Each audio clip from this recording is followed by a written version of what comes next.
का हमारा टॉपिक है merits and demerits of economic planning. आर्थिक नियोजन के लाभ या हानियाँ, या हम कह सकते हैं आर्थिक नियोजन के क्या उसके पक्ष में तर्क हैं और क्या उसके विपक्ष में ऐसे बिंदु हैं जिनके कारण आर्थिक नियोजन की जो महत्व है वो सीमित हो जाता है। अब आर्थिक नियोजन के गुण या उसके महत्व लाभ की बात यदि हम करें तो आर्थिक नियोजन के अनेक लाभ हैं। कोई भी ये आर्थिक नियोजन तो चलो हम कह सकते हैं देश से संबंधित है, लेकिन फिर भी कोई छोटा भी काम हो, कोई अपना डे टू डे एक्टिविटी भी करनी हो, तो बिना प्लानिंग के वो भी सही रूप में संभव नहीं होता है। तो इसीलिए जब हम राष्ट्र की और अर्थव्यवस्था की मतलब बड़े स्तर की बात करें तो नियोजन बहुत आवश्यक हो जाता है। इसलिए हम कह सकते हैं कि आर्थिक नियोजन एक तरह से देश के सीमित संसाधनों का उपयोग करने का सर्वोत्तम मार्ग है, क्योंकि बिना योजना के कोई भी कार्य करना संभव नहीं होता है। प्रोफेसर रॉबिन्स ने भी आर्थिक नियोजन के महत्व को बताते हुए कहा था कि आर्थिक नियोजन आधुनिक युग की महान औषधि कहा जा सकता है। तो इसके साथ ही यदि हम देखें तो पूंजीवाद के दोषों की समाप्ति के लिए, या हम कह सकते हैं अधिकतम सामाजिक कल्याण को प्रोत्साहित करने के लिए आर्थिक नियोजन एक महत्वपूर्ण टूल है या एक महत्वपूर्ण यंत्र है। और इसके यदि हम लाभों की बात करें तो इसके लाभ किसी भी अर्थव्यवस्था में, चाहे वो मिश्रित अर्थव्यवस्था में लागू किया जाए या और भी किसी भी नेचर की अर्थव्यवस्था में, यदि हम आर्थिक नियोजन को लागू करें तो उसके जो मुख्य लाभ हमें प्राप्त होते हैं वो बिंदु हमारे इस प्रकार हैं। जैसे यदि हम पहला पॉइंट इसका देखें तो वो है रिडक्शन इन इकोनॉमिक इनइक्वालिटी, आर्थिक विषमताओं में कमी होना। ये आर्थिक नियोजन का सबसे महत्वपूर्ण लाभ है, क्योंकि आर्थिक नियोजन के द्वारा हम राष्ट्रीय आय का वितरण जो है वो न्यायपूर्ण तरीके से कर सकते हैं।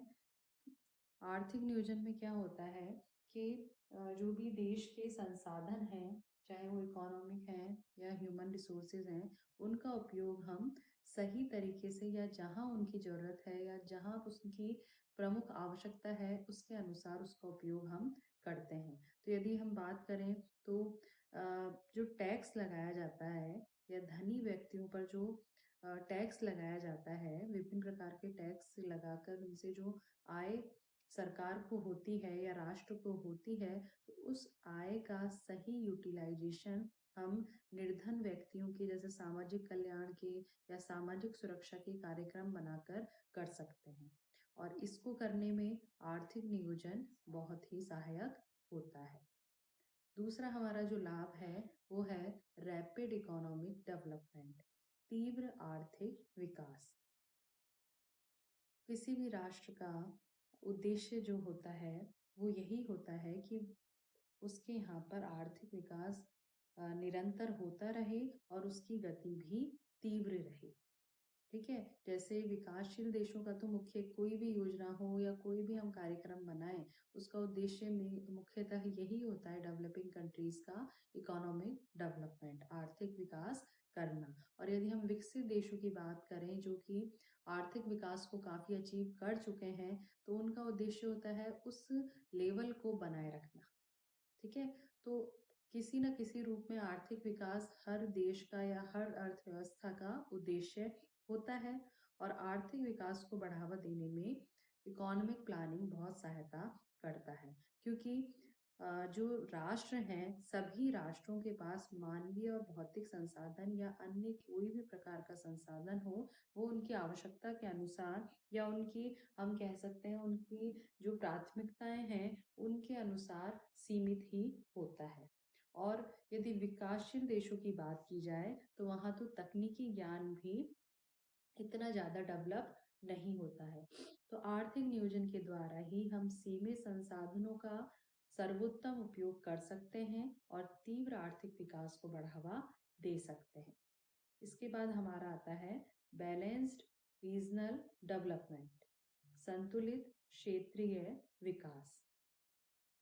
यदि हम अनियोजित अर्थव्यवस्था की बात करें, अनियोजित अर्थव्यवस्था मतलब अनप्लान्ड इकोनॉमी, जहाँ पर कोई प्लानिंग विकास के लिए नहीं की जा रही।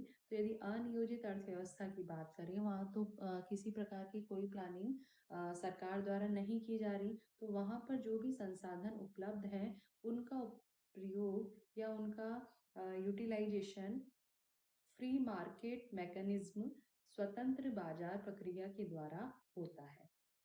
उसमें सरकार का कोई किसी प्रकार की भूमिका नहीं होती। मार्केट में जो फ्लक्चुएशंस आ रहे हैं या मार्केट के जो फोर्सेस हैं, मार्केट में जो डिमांड सप्लाई का जो भी स्थिति है उसके अनुसार या क्रेता विक्रेताओं की जो संख्या है उनके अनुसार स्वतंत्र रूप से मार्केट मैकेनिज्म के थ्रू संसाधनों का प्रयोग किया जाता है। और उसमें यदि हम बात करें, क्योंकि सब चीज़ें मार्केट में फ्री हैं, उस पर कोई नियमन या नियंत्रण नहीं है, तो उन संसाधनों का प्रयोग ऐसी स्थिति में निजी लाभ के लिए ही किया जाता है। तो अनप्लान्ड इकोनॉमी में संसाधनों का प्रयोग किसी प्रकार के कोई नियंत्रण में नहीं होता और नियंत्रण न होने के कारण वो निजी लाभ के लिए ही किया जाता है। इसके विपरीत यदि हम आर्थिक नियोजन या प्लान्ड इकोनॉमी की बात करें, जहाँ पर संसाधनों का प्रयोग प्लानिंग के थ्रू किया जाता है, तो वहाँ पर सरकार का हस्तक्षेप होता है और सरकार का हस्तक्षेप होने से